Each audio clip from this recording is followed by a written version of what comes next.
de concertation avec les associations et confessions religieuses. C'est le titre de cette édition. Les détails dans un instant.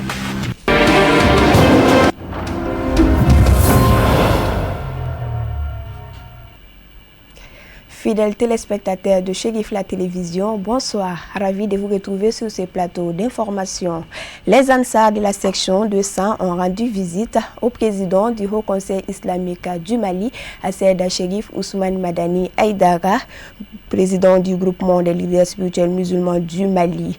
Lui faire des bénédictions et solliciter ses sages conseils étaient entre autres les points saillants de cette visite tenue dans la grande mosquée chérifienne à Bankoni Djanguiné-Bougou ce samedi 7 février 2026. Le commentaire signé Samaïra Sanougou. Ils sont femmes, hommes, jeunes et vieux. Ils sont des Ansars. Ils sont venus de la section 200 et c'est dans une atmosphère festive qu'ils sont reçus dans la grande mosquée chérifienne à Bankoni Djanguiné-Bougou. Par la présente, ces militants Ansars, à l'image des années précédentes, sont venus solliciter les sages conseils et bénédictions du président de la Fédération islamique du Mali, Assed Chérif Ousmane Madani Aïdara. L'initiative est venue des femmes Ansar de sang, plus le bureau de la section. L'idée, la première fois, l'idée est venue des femmes. Donc nous les avons appuyées pour venir rendre visite à notre guide. Alors cette visite de courtoisie est celle qui est l'amour des militants envers le guide. Donc ça c'est l'objectif d'abord de notre visite chez le guide. Nous avons été très satisfaits. L'accueil chaleureux, nous avons été accueillis. Vraiment nous étions très contents. Le guide a été content, nous sommes très contents et nous sommes très fiers aussi du guide. Vraiment il nous a encouragés, il nous a initié le pardon, l'amour de l'un envers l'autre. Vraiment nous sommes très satisfaits de la visite. Selon les visiteurs, c'est un sentiment de joie et de satisfaction qui les anime suite à cette rencontre avec le guide spirituel de Ansars. Occasion idoine pour eux d'afficher leur satisfaction. Rebondissant dans la même veine, les différents intervenants disent être en devoir de reconnaissance au guide spirituel de Ansars grâce aux efforts de qui ils ont embrassé le chemin de l'islam authentique et pacifique. L'appel que nous avons à lancer à travers les Ansars de la ville de San, du Mali, du monde entier, l'amour de l'un envers l'autre, de s'entraider, de changer de comportement que le guide nous a initié, le bon comportement, le changement de caractère, le bon comportement, l'amour des uns et des autres. Alors de s'entraider, alors c'est ce que nous avons à ajouter et c'est cet appel-là que nous avons à lancer vraiment pour les Ansars du monde entier. Pour sa part, le président de la Fédération islamique du Mali, président du groupement des leaders spirituels musulmans du Mali et guide spirituel de Ansars, Assed Chérif Ousmane Madani Aïdara, s'est montré tout heureux de recevoir cette délégation des Ansars venus de San. S'adressant à l'assistance, il a fait un rappel sur la bonne pratique de l'islam fondée sur le respect de ses principes, notamment les 6 serments d'allégeance à l'islam. Les travaux de la rencontre se sont déroulés dans un cadre d'échanges fructueux, ponctué par des précieux conseils, le tout couronné par la prestation de 6 serments de Bayatul Islamia.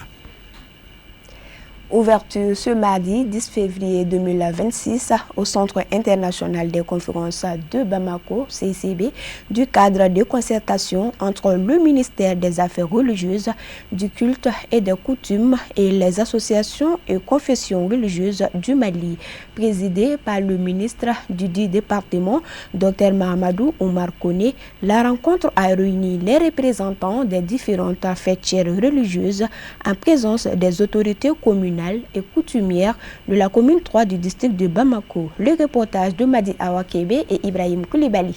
Partager les projets et préoccupations du moment et recueillir les avis des leaders religieux et juguler les difficultés liées à la mise en œuvre du programme d'activité du département.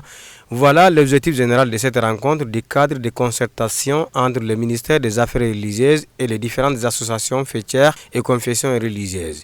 Au nom de son Excellence, Monsieur le Président de la transition, chef de l'État, le général d'armée Assimi Goïta, et au nom de son Excellence, Monsieur le Premier ministre, Docteur général de division Ablaye Maïga, pour vous magnifier notre joie dans le cadre de cette réunion du cadre de concertation entre mon département et les confessions et associations religieuses. La religion est là pour conscientiser le peuple. La religion est là pour construire, mais pas pour détruire. Le contexte actuel dans lequel nous sommes nous interpelle tous. Les enjeux sont extrêmement grands dans le monde entier et au Mali de façon particulière. Raison pour laquelle les religieux doivent se donner la main pour être un ciment et un bloc devant l'extrémisme violent et devant tout ce qui peut gêner un pays. La République est là pour tout le monde. L'État est là pour garantir non seulement la liberté de conscience, la liberté de culte, mais la liberté de croyance pour tout un chacun. C'est pourquoi il est demandé aux co-religionnaires de se respecter mutuellement et d'aller dans le sens de la République. Le dialogue, la concertation sont des piliers essentiels pour construire un pays. C'est la raison pour laquelle nous sommes là toujours. Et de l'accoutumée chaque année, nous organisons cette réunion de cadre de concertation.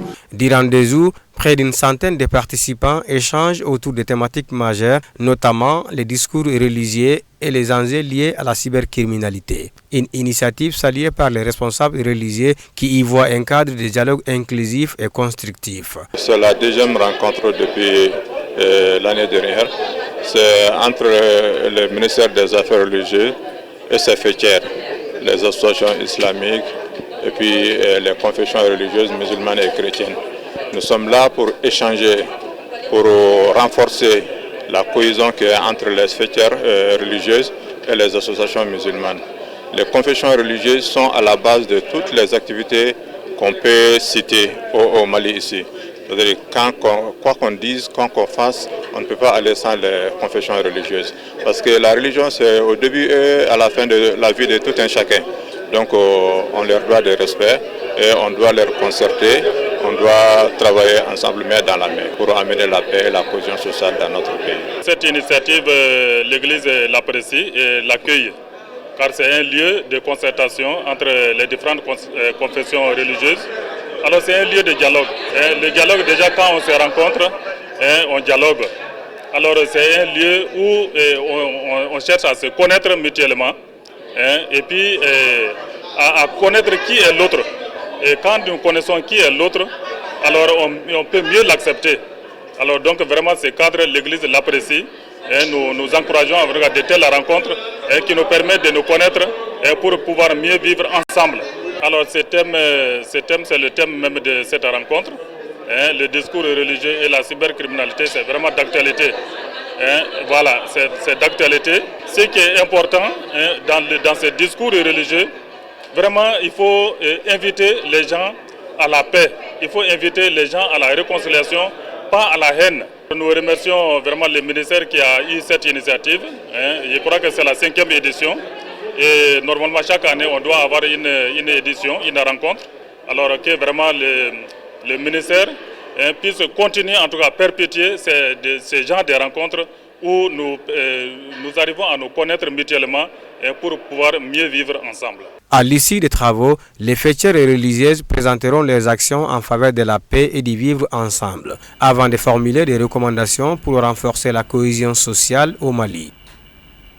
L'école Les Bleus de Djelibougou a accueilli ce mardi 10 février 2026 la journée de la culture du Mali au stade municipal Angers. Cet événement culturel organisé dans le cadre de l'année de la culture au Mali, décrété par le président de la transition, le général d'armée Assimi Goïta, visant à promouvoir et à valoriser les riches patrimoines culturels maliens. Les reportages de Khadija Traoré et Draman Mali. Cette journée culturelle visait à mettre en avant les valeurs sociétales et les talents artistiques tout en renforçant la cohésion sociale et la fierté nationale. Bien avant la colonisation, la charte de Kourougan-Fouga avait déjà posé les bases d'une organisation administrative, économique, sociale et culturelle solide, héritée de nos illustres ancêtres. Aujourd'hui, notre ambition est de préserver ce précieux patrimoine culturel, symbole de notre dignité et de nos valeurs. afin de consolider un climat de paix, de solidarité et de vivre ensemble durable. La cérémonie de ce matin est dédiée au peuple malien dans toute sa diversité. Elle vise à renforcer l'acceptation mutuelle, le respect des différences et la reconnaissance des valeurs de chacun, conformément à notre devise « Un peuple, un but, une foi ». Les participants ont pu découvrir les différentes facettes de la culture malienne à travers des performances artistiques, des expositions et des animations. C'est une journée culturelle. Donc, pour présenter les ethnies qui sont au Mali. Et précisément ici, nous on représente les Arabes qui sont au Mali ici, donc les Arabes du Mali. Nous représentons les Djawandjo. Donc tout ce que vous voyez ici, sur notre table ici, ce sont les parures et les parfums, les encens des Djawandjo, ainsi que leur habillement.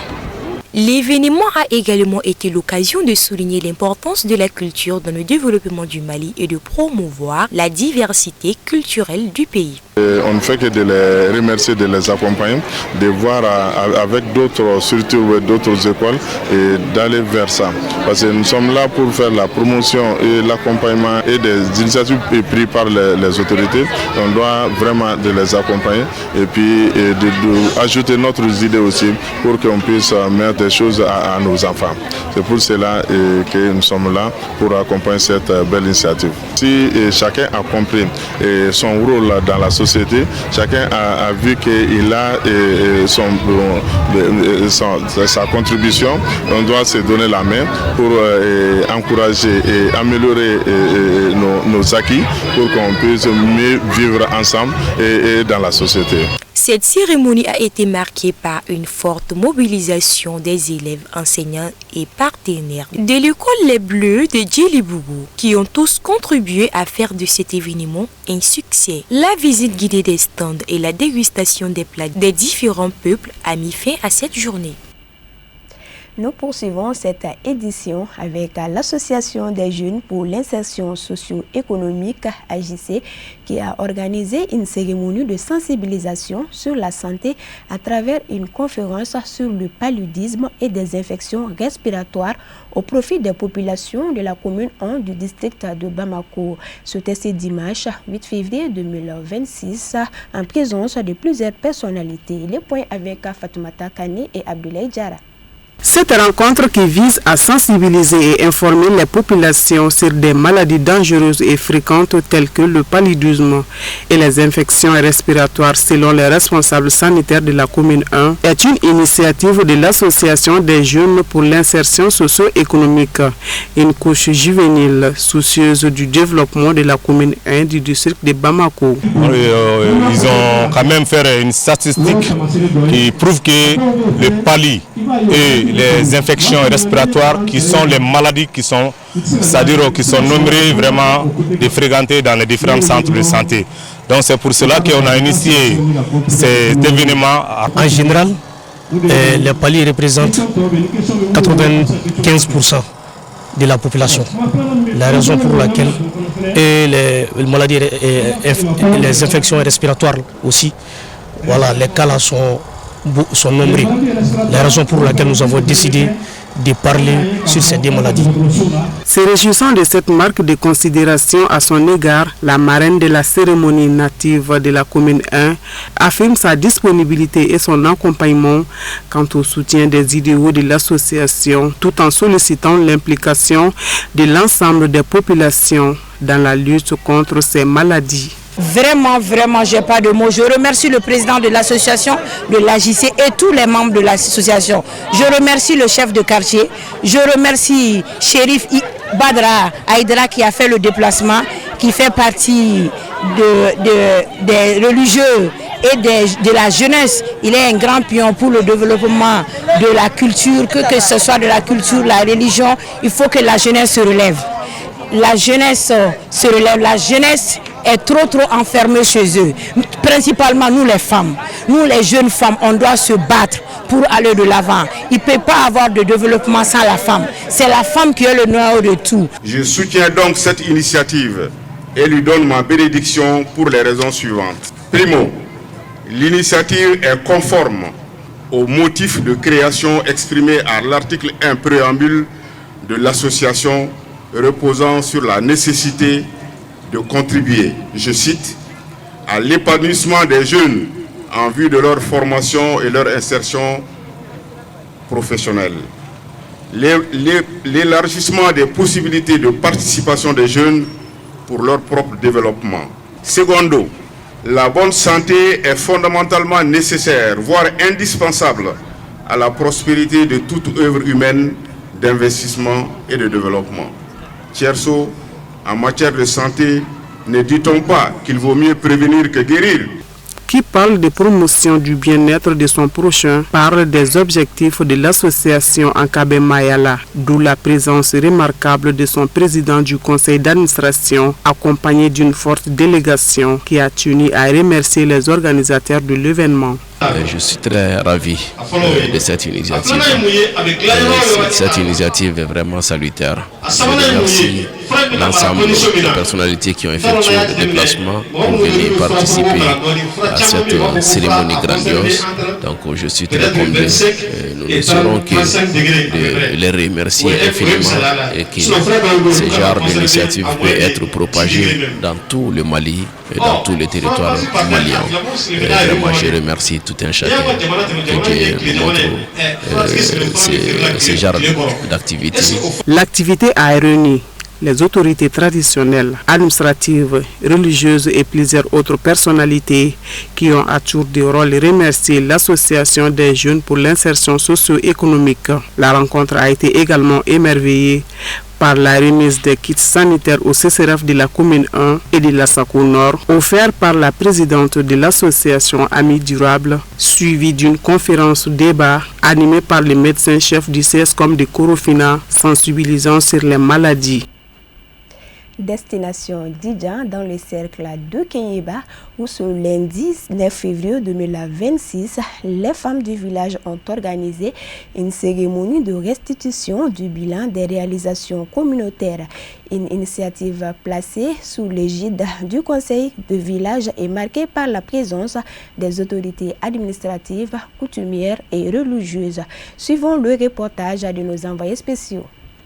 C'est une mobilisation remarquable qu'a connue le village de Didjan. À l'initiative des femmes de la localité, cette cérémonie a pour objectif de présenter le bilan des actions de développement menées entre 2021 et 2025. Durant ces 5 dernières années, plusieurs réalisations ont vu le jour grâce à l'implication de la chefferie avec le soutien constant de la population engagée pour le progrès et le bien-être collectif. Cette rencontre a également servi de cadre de sensibilisation à la cohésion sociale, à l'entraide et à la transparence dans la gestion des affaires communautaires.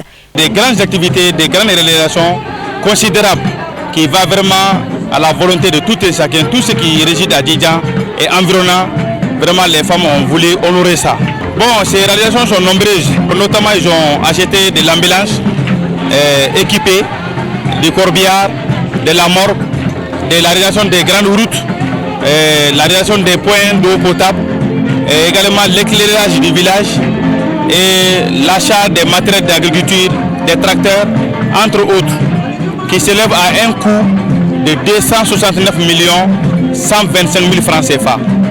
Voici ce que le village a pu réaliser de 2021 à 2025. Des autorités, notamment les chefs de village et ses conseillers, qui ont eu vraiment l'initiative de penser vraiment à l'intérêt commun.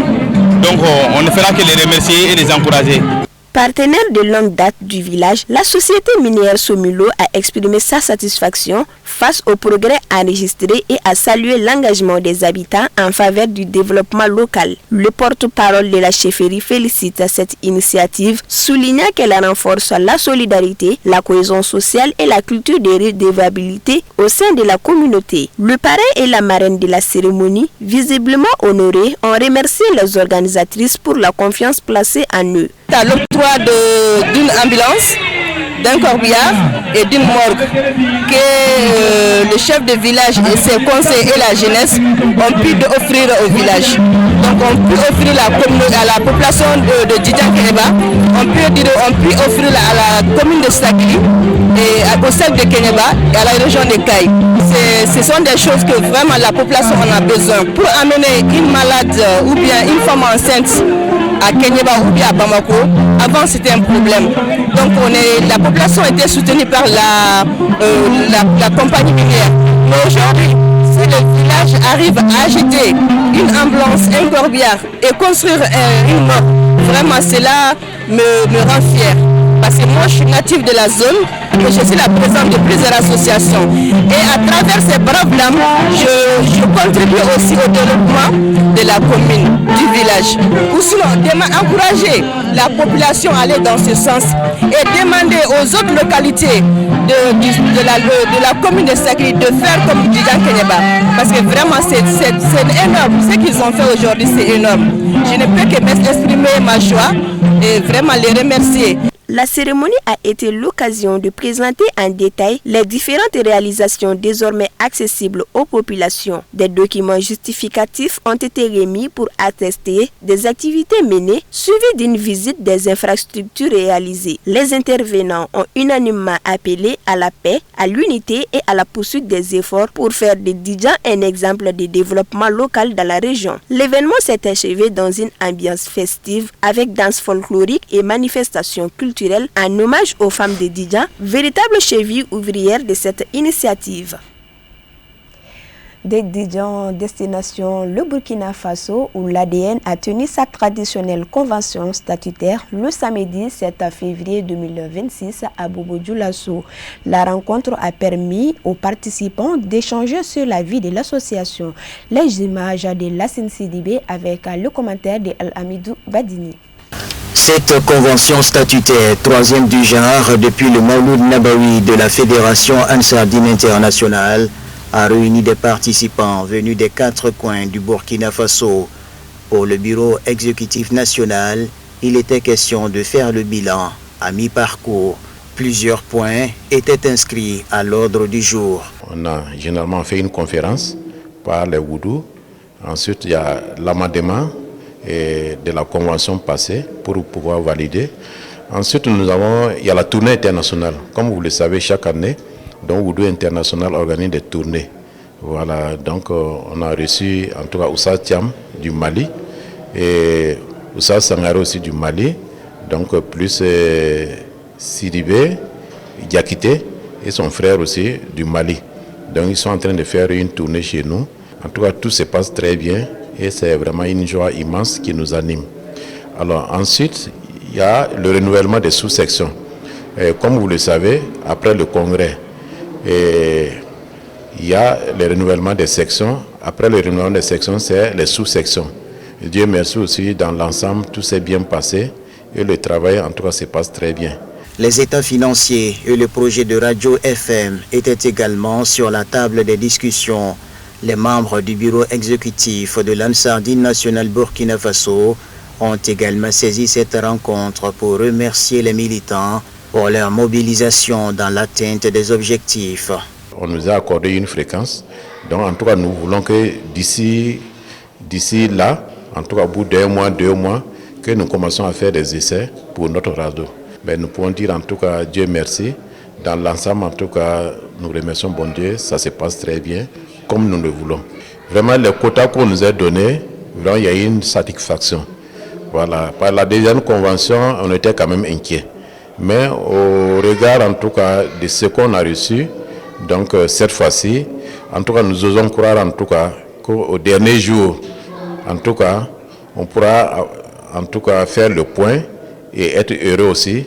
Donc à la FADI. C'est remercier tous les membres, compte tenu vraiment de la situation sécuritaire au pays. Nous savons que la situation est très difficile.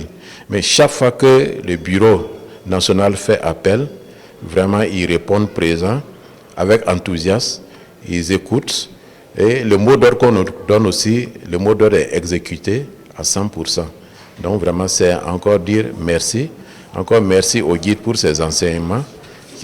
Donc à sa famille. Les participants à cette convention ont formulé des bénédictions à l'endroit du guide spirituel des Ansar, à Seyyid Sherif Ousmane Madani Aïdara et à ses descendants. Suivons à présent Moussa Fomba pour le commentaire de l'actualité hors de nos frontières.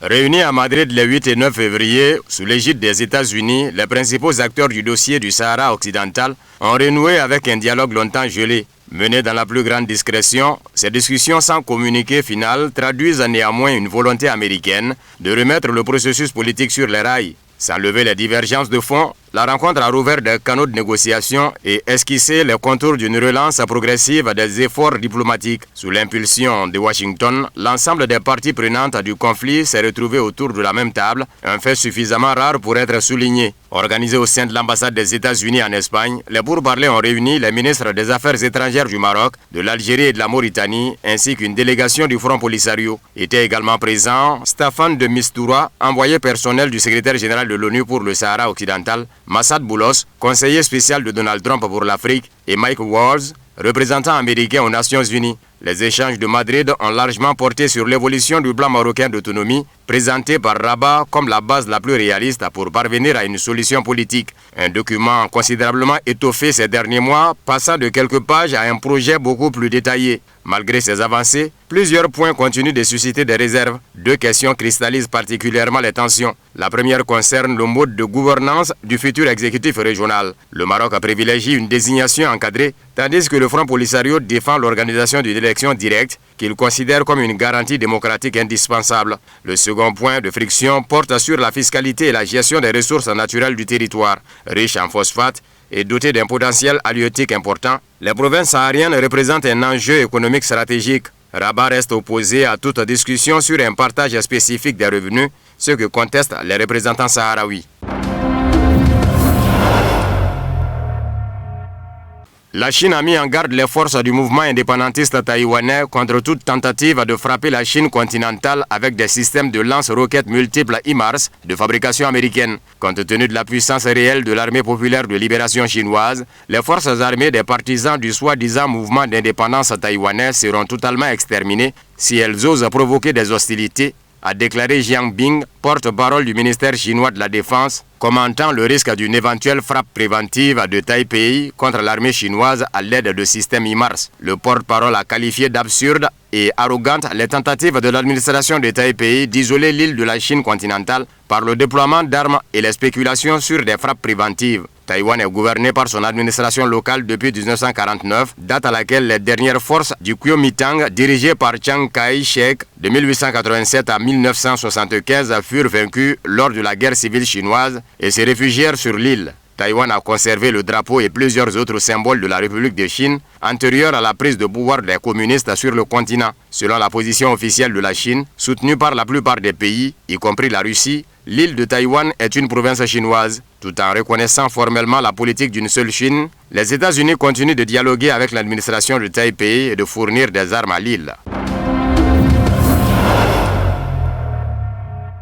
Les États-Unis continuent d'exercer des pressions économiques sur l'Union européenne dans de nombreux domaines, car le conflit autour du Groenland est loin d'être terminé, a déclaré le président français Emmanuel Macron dans un entretien accordé à plusieurs médias européens, dont le journal Le Monde. On ressent un certain soulagement après le pic d'une crise, comme ce fut le cas à l'été 2025, avec la signature d'un accord Union européenne-États-Unis sur le droit des douanes. Après avoir usé de menaces et d'intimidations, Washington a soudainement cédé et nous avons cru que c'était terminé. Mais n'y croyez pas une seconde. Des menaces surgissent quotidiennement concernant l'industrie pharmaceutique et les technologies numériques, a souligné le président français en réponse à une question sur la situation au Groenland. Macron s'est dit convaincu que les Européens ne devraient pas chercher de compromis dans une telle situation. Selon lui, cette stratégie s'est révélée inefficace ces derniers mois. De plus, une telle position accroît la dépendance de l'Union européenne vis-à-vis de Washington, a déclaré le président français, soulignant que 60% des approvisionnements en gaz naturel de l'Europe proviennent des États-Unis. Macron a également mis en doute la volonté de Washington de continuer à garantir la sécurité de l'Union européenne. La Russie prendra des contre-mesures adéquates si le Groenland est militarisé, a déclaré de son côté le ministre des Affaires étrangères Sergei Lavrov. Dans le même temps, il a rappelé la position du président russe Vladimir Poutine, selon laquelle la question du Groenland ne concerne pas directement Moscou. Les États-Unis, le Danemark et le Groenland devraient régler cette question eux-mêmes en tenant compte de l'avis des habitants de la plus grande île. Bien sûr, Copenhague, en tant qu'autorité, a traité ces personnes avec une grande dureté pendant de nombreuses années, comme s'il s'agissait de citoyens de seconde zone. Il existe de nombreux faits qui le prouvent, a souligné Lavrov. Tous les sujets que les États-Unis souhaitent aborder avec l'Iran ne sont pas liés à la sécurité nationale américaine, a déclaré le ministre turc des Affaires étrangères Hakan Fidan. La question nucléaire est directement liée à la sécurité nationale et internationale des États-Unis. D'autres aspects, comme la question des missiles iraniens, ne sont pas directement liés à la sécurité des États-Unis. Ils concernent plutôt la sécurité d'Israël et la sécurité régionale. C'est un problème qui touche principalement les pays de la région. Mais si une solution mutuellement acceptable est trouvée au dossier nucléaire, il sera plus facile de s'attaquer à d'autres problèmes. Dans ce nouveau climat de confiance, a-t-il déclaré à CNN turc. Le nombre de sujets que les Iraniens souhaitent aborder ne correspond pas à celui des sujets inscrits à l'agenda des États-Unis, a-t-il souligné. L'Iran souhaite discuter de 2 points. Premièrement, l'avenir de son programme actuel d'enrichissement d'uranium. Deuxièmement, l'avenir de l'uranium enrichi à 60%. L'Iran ne souhaite aborder que ces 2 points du dossier nucléaire. L'Iran n'envisage pas de modifier le format des négociations sur son dossier nucléaire avec les États-Unis et les prochaines séries de consultations se dérouleront de manière indirecte, a annoncé le porte-parole du ministère iranien des Affaires étrangères Ismaël Bagaï. Le premier cycle de pourparlers indirects de l'année entre l'Iran et les États-Unis sur le dossier nucléaire iranien s'est tenu le 6 février dans la capitale omanaise.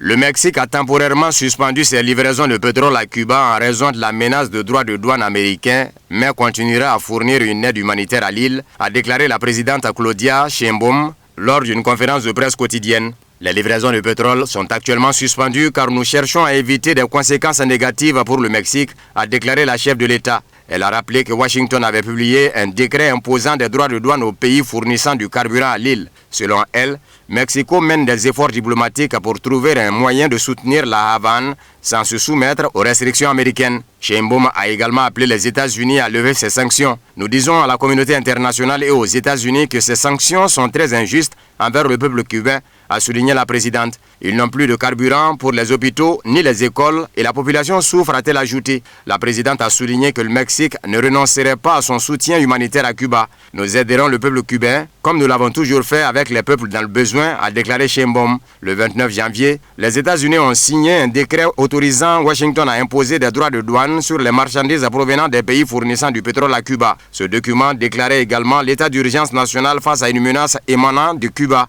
Le ministre cubain des Affaires étrangères Bruno Rodriguez Aparilla a fermement condamné ces mesures, affirmant qu'elles pourraient conduire à un blocus total des approvisionnements énergétiques et violer tous les principes du commerce international, créant ainsi des conditions de vie extrêmes pour le peuple cubain. Washington a déclaré être en pourparlers avec la Havane concernant la situation relative au blocus énergétique américain et a exprimé l'espoir que les 2 parties soient sur le point de parvenir à un accord.